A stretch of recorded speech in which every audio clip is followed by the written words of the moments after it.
First of all, many thanks to Roberta and Jean-Baptiste for the invitation. So my name is Romain Thoreau. I come from AgroParisTech, where I work as an assistant professor in a computer science team. So I will present work. Actually, I've realized that the title may be a bit misleading because I'm going to present work that is more general, mainly methods to process multisource and multimodal satellite data.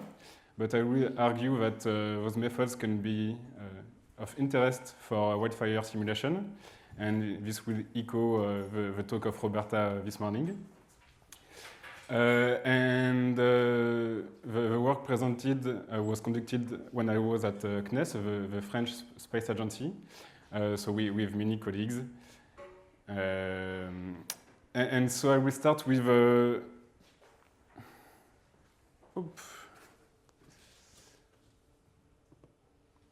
small disclaimer. So I actually have no experience in vegetation monitoring by remote sensing, and I'm very new to wildfire simulation. And so, as I said, my focus is on multimodal and multi-source satellite data analysis. Having said that, I will start the talk with a brief and very incomplete overview of vegetation monitoring by remote sensing that will hopefully allow me to motivate the use of what we call geospatial foundation models in the context of wildfire simulation. So in the machine learning community, there is a huge hype around foundation models, but I wonder if this is something that you are familiar with. So maybe you can raise your hand if you are familiar with foundation models. Okay, so not so much. So I will define what we call foundation models and how it opens up new perspectives, in my opinion. I think that it's not just a hype. And also the challenges that I've been trying to tackle that are specifically how we can fine-tune, so specialize those models, and how we can extract features from multimodal data. So multimodal data for satellite data, for example, optical images and radar images. So first, a brief overview of vegetation monitoring by remote sensing. So the goal is to predict from remote sensing data such as multispectral images, thermal radar images, or LiDAR data, vegetation parameters such as the leaf area index, the overgrown biomass, live fuel moisture content. So we had today and yesterday great talks about statistical methods to do that.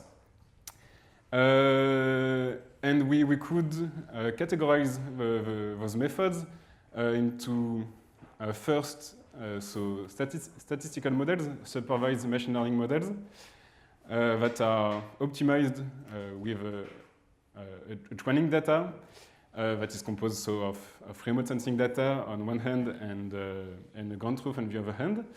And the goal is to optimize the parameters theta of the model in order to minimize some loss functions. So we had a few examples in the previous talks. And possibly we can have some prior belief over the model parameters, such as parsimony, that we can describe by an additional term, regularization term that is denoted as reg here. And also there are a few, maybe a lot, I don't really know, but at least a few works in the literature that simulate the training data with radiative transfer models. And so there are a lot of examples. I could include the work of Ian or Adam in next presentations. In those examples where we've works at the same time old and recent works to estimate leaf area index, the chlorophyll content, LFMC, tree mortality wildfire from a great variety of satellite data. Another kind of statistical models are empirical models that are based on features derived by expert knowledge. So, for example, for chlorophyll estimation from hyperspectral images, there are lots of spectral indices, with sometimes indices that are based on the integration of reflectance data and on some ratios that are found to be proportional to the chlorophyll content. So with many successes. And another category of methods that are very different are based on the inversion of radiative transfer models. So here the optimization problem is on the vegetation parameters themselves. So for each data point, there is an optimization problem that consists to minimize the gap, the difference between the output of the radiative transfer model and the observations. And usually, well, in many cases, this is an ill-posed inverse problem in the sense that different parameters can have the same output. And so you need also to have a prior in order to restrict the set of possible solutions. And this prior is encoded by the regularization term. And so here I've illustrated, I've taken an illustration of Jean-Baptiste of a prospect model that is a radiative transfer model that takes vegetation parameters as inputs and outputs reflectance data. And here this is an optical image simulated by the 3D radiative transfer model DART that takes a 3D scene to simulate the optical image. And so there are numerous works also. For example, in the work of Thomas Miraglio, they used the DART software to compute lookup tables, so to compute the output of the DART software for many different parameters for a wide range of the leaf area index, chlorophylls, and carotenoid contents, and they applied it for the estimation of those leaf threads in woodland savanna. So this is forests that are with open canopies, so the trees are very sparse, and the background, the reflectance of the soil is predominant in the signal, so it's very relevant to use a 3D radiative transfer model in this case. And there is also work that was presented in the previous days to invert radiative transfer model to estimate the fuel bulk density from urban LiDAR data, and if I understood correctly, with here a closed form solution, so no iterative optimization, but they could done it with an analytical solution. And finally, a category of methods that is a bit more recent and that is a kind of a mix is what we call amortized inference. So here, the idea is always to use a radiative transfer model, but the optimization is on not on the parameters themselves, but on the parameters of a statistical model that takes the data as input, predicts the vegetation parameters, but the predictions are not compared to a ground truth, but they are given to a radiative transfer model, and then it's the output of a radiative transfer model that is compared to the data. And so notably, there's work from Yoel Zera that inverted the Procile model within a variational orthogonal framework. And outside the context of vegetation monitoring, there is work from Takeshi and Kalusi and work that I conducted during my PhD in order to, in the case where we do not have a radiative transfer model, but we have partial knowledge of the physics that we can describe with a physical model, then we can combine this partial physical model with a machine learning model, but I will not enter into the details as it's not the topic of this talk. And so overall, there are a lot of strengths and limitations. So first, well, there are many statistical models that have demonstrated good generalization capacities, as we've seen today and since Monday. Also, some methods provide uncertainties, so which is really interesting, such as Gaussian processes. Of course, the inversion of radiative transfer model is physically grounded. And we've seen that there are many methods that provide operational products, so they are very useful. Nevertheless, in some cases, due to the scarcity of ground truth data, was some statistical model may be harder may have some difficulties to generalize.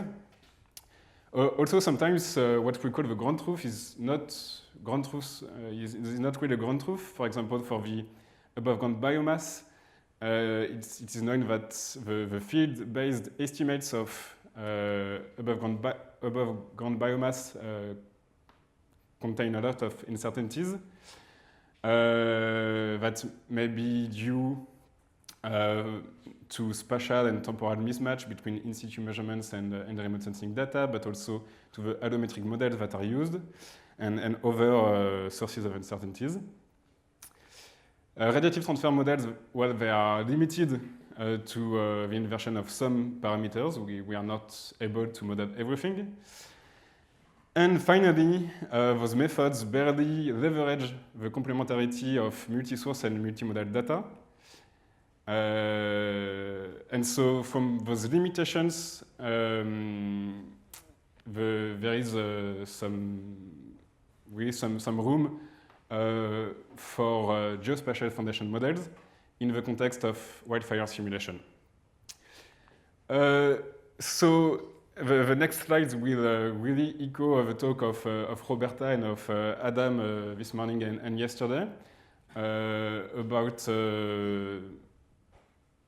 rate of spread models for fire front propagation. So currently, what is used is that we use remote sensing data to predict fuel types or vegetation parameters that are then fed into empirical rate of spread models in order to propagate the fire front.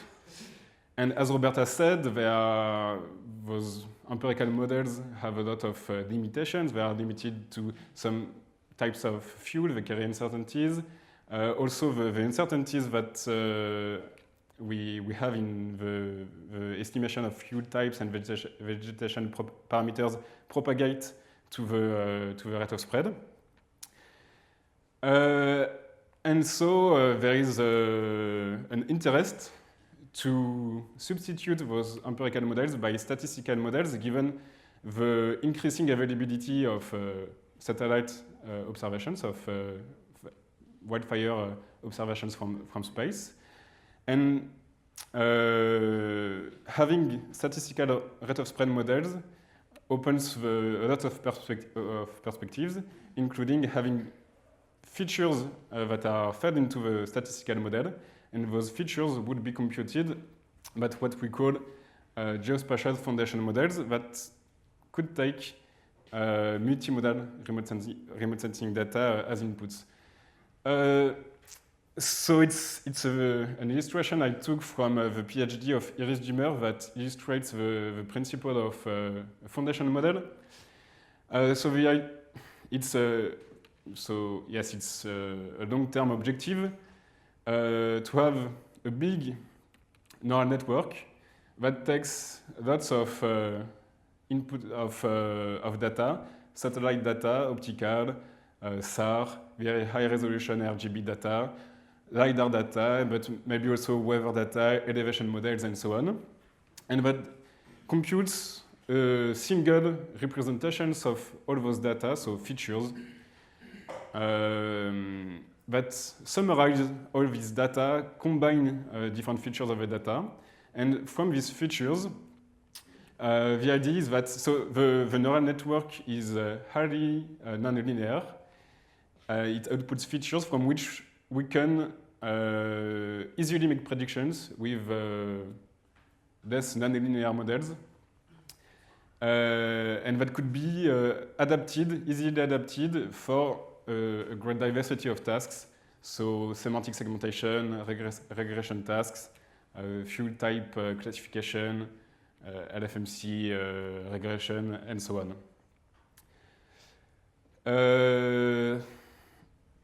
So yes, there are a lot of perspectives, but also many challenges.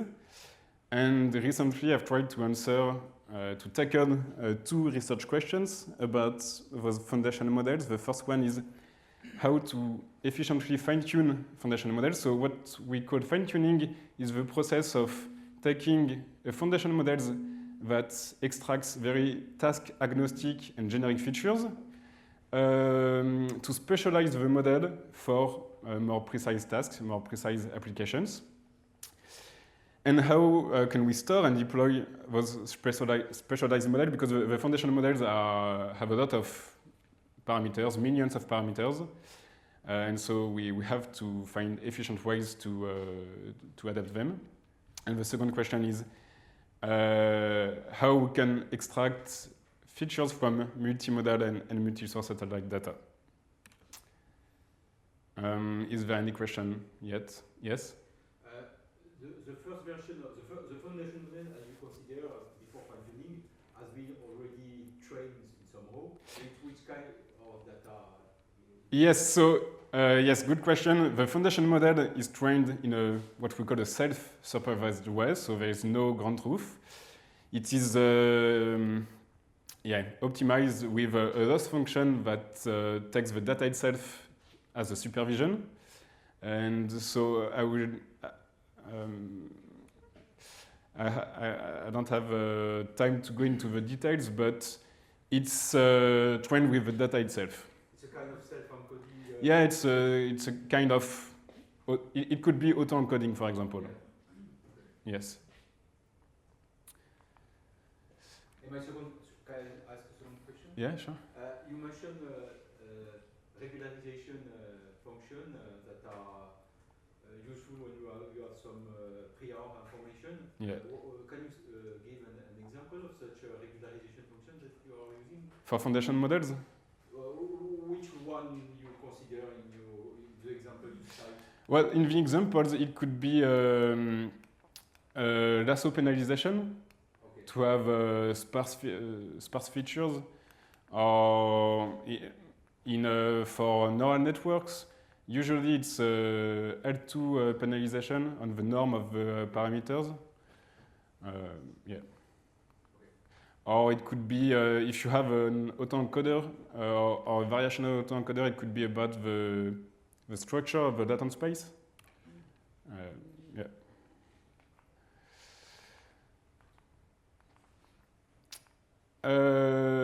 And so, yes, the first question is how we can fine-tune those big models that typically have between 1 million and hundreds of millions of parameters.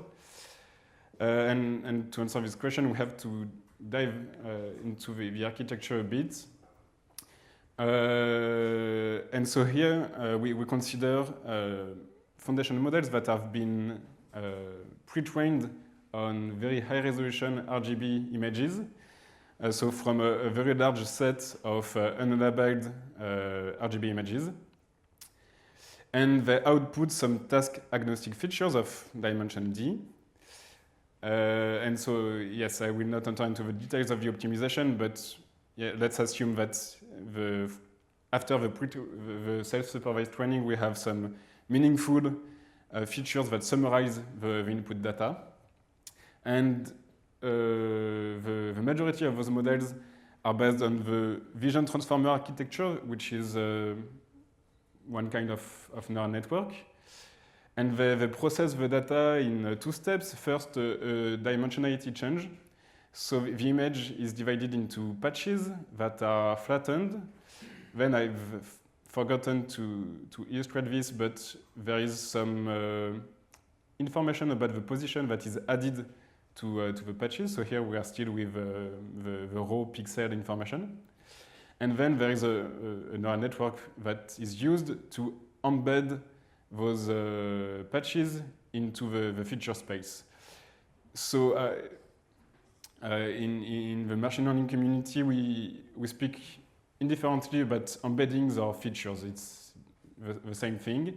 And so you end up with as many features as you have patches. So it's typically 8 by 8 pixel patches. And then those features are transported into the feature space.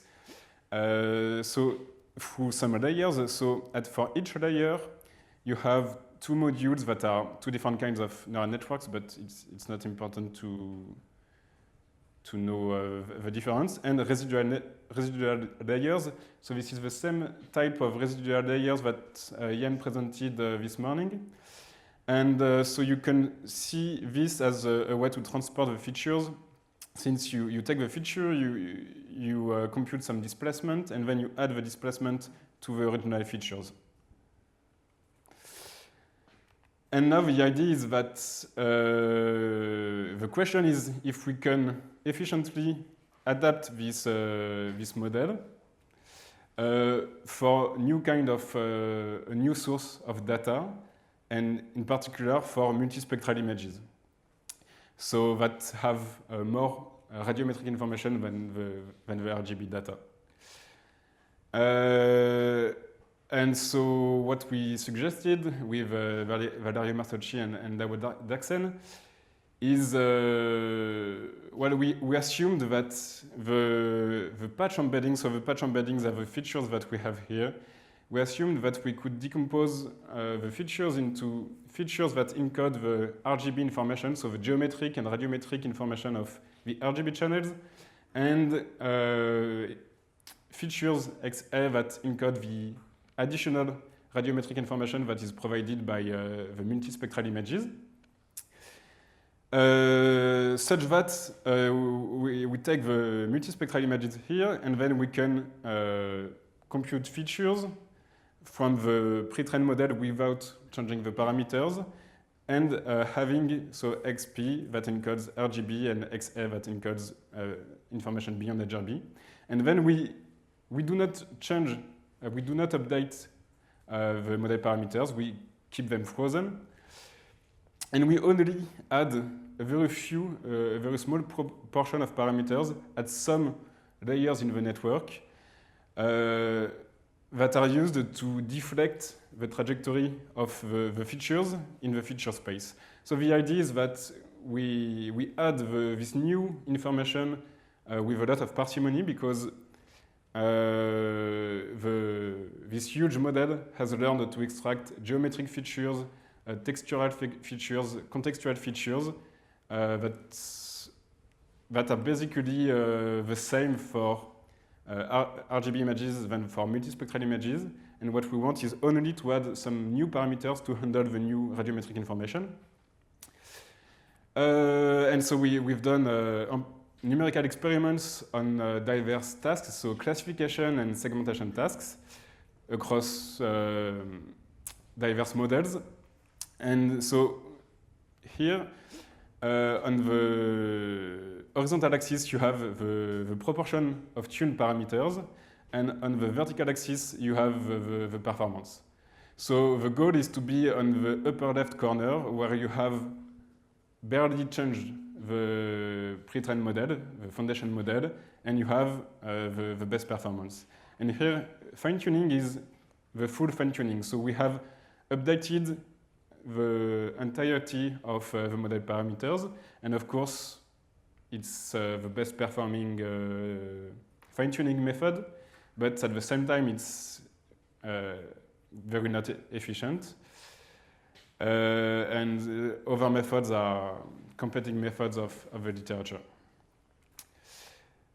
And so there are a lot of perspectives, including the extension of the method to self-supervised adaptation, and also to new type of data, hyperspectral images that have more spectral channels, richer radiometric information, and also multispectral image time series that have also the temporal information. And I think that I don't have a lot of time left, but I will briefly talk about multimodal feature extraction.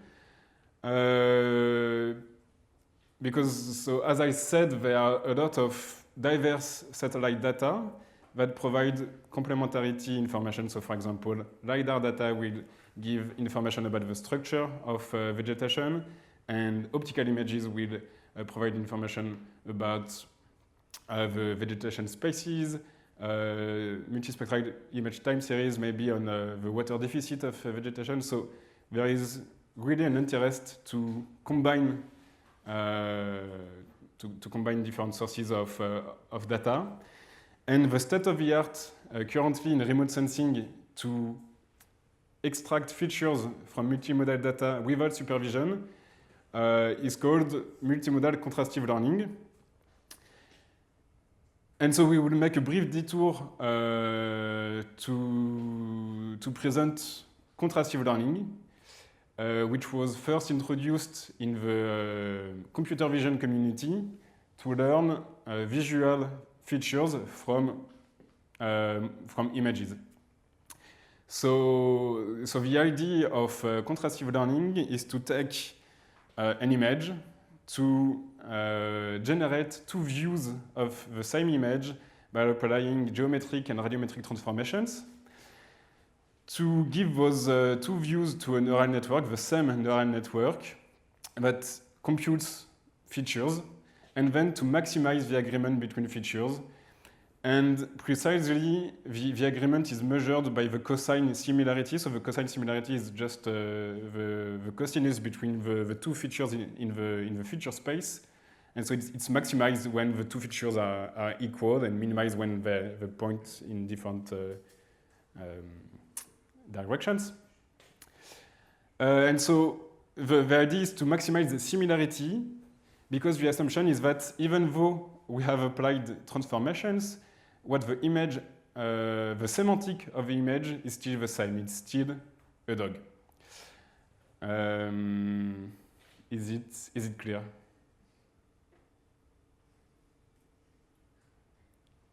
What is the contrast? It's contrastive because in this way you create positive pairs and you contrast them with negative pairs. So you also take this one and you take another one from another sample that should not be similar since it's not the same data point, and so it's. So you must have samples that are negative pairs. And yes. Yeah. And so the paradox of those methods is that the optimal way to generate views depends on the downstream task and the application. But this is a self-supervised method. So it's the tricky thing about contrastive learning is that you have to assume that your data transformation does not preserve the information that you want, that is useful for your downstream application. And this framework has inspired a lot of work in multimodal representation learning, where modalities are processed as views. So there are a lot of work in remote sensing, and the idea in remote sensing is that you have a Sentinel-1 acquisition and a Sentinel-2 acquisition on the same area. So it should be the assumption is that there are the two views of the same thing. And so the idea is to align the modalities in the latent space. So there is one neural network for each modality that computes features, and the contrastive learning methods foster the similarity between the features. And it has been adapted at different scales. So here we are at the image scale. So it learns very abstract features at the image level. But there have been adaptations at the pixel level, at the patch level, and so you can learn features that are less abstract and more at the object level. And so recent work I've been focusing to is to challenge those multimodal contrastive learning methods. Since the assumption that is made for contrastive learning is that the task-relevant information is shared across the different views of the data, so across the different modalities. But if we use different modalities in remote sensing, it's because they provide non-redundant information. And so intuitively, those methods lose some useful information and only keep what we call the modality generic information that is useful for the target. So we lose, in this example, we would use the multispectral specific information and the SAR specific information.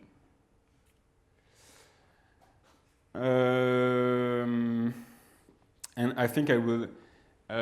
So yes, the question is whether those methods, the multimodal representation learning by alignment, can preserve modality-specific information. And I will jump to the conclusion.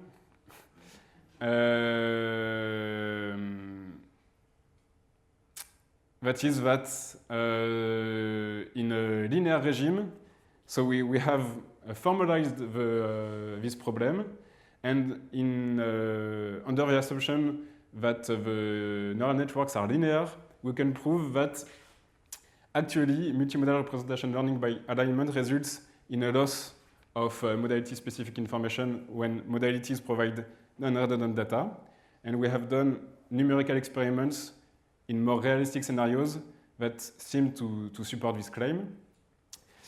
And so it raises a lot of questions, and especially how we can design better algorithms to extract features and combine features from different modalities by retaining this modality-specific information that would be useful for instance, fuel characterization.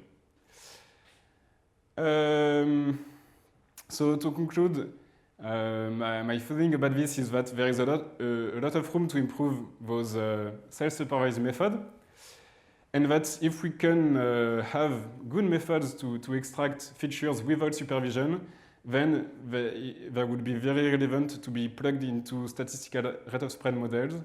And if we have a lot of fire observations, then we will be able to train those statistical rate of spread models. Thank you for your attention.